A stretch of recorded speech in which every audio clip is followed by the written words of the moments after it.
pati bata ginagamit sa pagpapasikat. Hindi ko ba alam sa'yo bakit pati yung mga anak ko na sinama ko sa video ay iniisip mo ginagamit ko para lang magpasikat. Kung iniisip mo na pagpapasikat lang ang habol ko dito, nagkakamali ka. Humuhusga ka kaagad ng tao, hindi mo nga alam kung ano yung motibo ko. Yan ang problema, napakabilis humusga sa kapwa kahit wala namang batayan. Una, kung bakit ko ginagawa to dahil nakita ko ang social media, napakaraming nagbablog na wala namang kakwenta-kwenta. Kaya bakit hindi ko gamitin ang platform na ito upang ipangalap ang salita ng Diyos na ang Panginoong Hesukristo lamang ang siyang nakakapagligtas? Dahil alam nyo na isa sa motibo ng mga content creator kung bakit nila ginagawa ito ay upang magkapera at sumikat. Kaya nung mag-uumpisa pa lang ako, hindi ako tumingin sa dalawang yan. For what is a man profited if he gain the whole world and lose his own soul? Or what shall a man give in exchange for his soul? Kaya kung titignan mo yan, walang kwenta ang kayamanan at ang kasikatan kung ang kaluluwa naman ay mapapahamak. Dahil para sa akin, mas importante ang kaligtasan ng kaluluwa ng tao kesa sa kayamanan at sa kasikatan. Yan ang motibo ko kung bakit ko ginagawa ito. Ikalawa, mas okay nang ini-involve ko ang anak ko sa mga ganitong bagay ng Panginoon kesa naman makita ko ang anak ko nagko-computer, puro cellphone,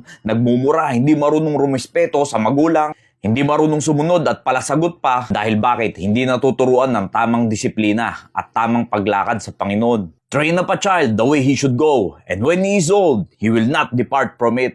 Ngayon pa lang, dapat tinuturuan na natin ang mga anak natin kung paano lumakad ng tama sa Panginoon. Kailan pa natin sila tuturuan? Pag malalaki na sila? Pag matitigas na ang ulo nila? Pag hindi na sila marunong sumunod sa atin? Kaya maraming bata na lang ang lumalaki na walang respeto sa magulang at nagiging sakit na lang ng ulo pag tagal. Bakit? Dahil yan sa hindi na-train ng maayos sa mga bata kung paano lumaki ng may takot sa Diyos at may disiplina. Dahil bago pa ako maging mananampalataya ay pinagdaanan ko na ang gawin ng mundo. Kaya ayoko lumaki yung mga anak ko na maranasan yung naranasan ko na sumasabay sa agos ng mundo. Kundi gusto ko silang matuto na sumalungat sa mga gawin ng mundo at matuto sumunod sa Diyos. Dahil sabi sa verse na yan, hindi man nila makita ngayon yung kahalagahan kung bakit ko sila tinitrain sa gawain ng Panginoon. Darating ang panahon na pagtanda nila, tsaka pa lang nila mauunawaan at marirealize lahat ng mga yan kung bakit namin sila tinitrain sa ganyang bagay. At kami panatag, kaming magulang, na isang araw pag wala na kami dito sa mundo,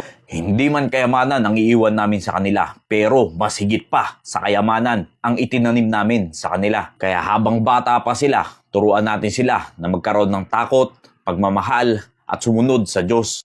Habang kaya pa natin silang turuan dahil pag yan ay malaki na, mahirap na silang turuan. Kaya mga kapatid ko sa pananampalataya, kung tayo ay gagawa sa Panginoon, siguraduhin natin tama ang ating motibo at tama ang ating puso. Not with eye service as men pleasers, but as the servants of Christ, doing the will of God from the heart. Tandaan nyo, hindi dapat tayo gumagawa para lang magpasikat sa tao. Kundi dapat ginagawa natin yan na naaayon sa kalooban ng Diyos na may tamang puso. Dahil ang iba, ang ginagawa lang nila ay para ma-please nila ang mga tao. Tayo, hindi dapat tayo gumagawa para lang sa mga tao, para lang ma-please natin sila. Kundi dapat ang ating napi-please ay ang Diyos. Dahil kung tayo ay gagawa ng may maling puso sa Panginoon, ay masasayang lang yan, kaibigan. Yung tipong nakikibahagi ka sa gawain ng Panginoon pero ang motibo mo naman ay para lang ma-recognize ka nila at ipakita mo sa kanila na ikaw ay may ginagawa na. Yes, sa mga tao mapapansin ka niyan, pero sa Panginoon, hindi yan mapapansin. Dahil dapat yan ay ginagawa natin para sa Diyos, para ma-please natin ng Diyos at hindi ang tao. Maraming salamat po and God bless you all.